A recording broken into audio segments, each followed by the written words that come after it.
Hello everyone, તમે દરેકે ડીવાયએસઓની પરીક્ષા આપી હશે અને ડીવાયએસઓનું પેપર જોયા બાદ આપણને એટલી માહિતી મળી ગઈ છે કે હવે દરેક વિષયમાં એક ગહન અભ્યાસની જરૂરિયાત પડે છે. જે તે પરીક્ષા માટે સિલેબસ અનુસાર દરેક ટોપિક હવે ડિટેલમાં કોન્સેપ્ટ સાથે સમજવા ખૂબ જ જરૂરી છે. ડીવાયએસઓની પરીક્ષા બાદ હવે ટૂંક જ સમયમાં એસટીઆઈની એક્ઝામ આવી રહી છે અને આના માટે જ્ઞાન લાઈવ જીપીએસસી દ્વારા અમારા સ્માર્ટ લાઈવ પ્લેટફોર્મ જ્ઞાન લાઈવ ઉપર નવી એસટીઆઈની બેચના ડેમો લેક્ચર શરૂ થઈ ગયા છે.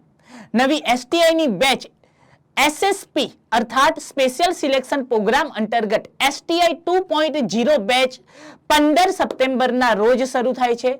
જો તમે એક ડિટેલમાં અભ્યાસ કરવાની સાથે સાથે એક પ્રોપર વેમાં સ્માર્ટ સ્ટડી કરવા માંગતા હો તો વહેલામાં વહેલી તકે તમે અમારી સાથે અમારા સ્માર્ટ લાઈવ પ્લેટફોર્મ પર જોડાઈ જાઓ. વધુ માહિતી માટે દર્શાવેલા હેલ્પલાઇન નંબર પર કોલ કરી શકો છો.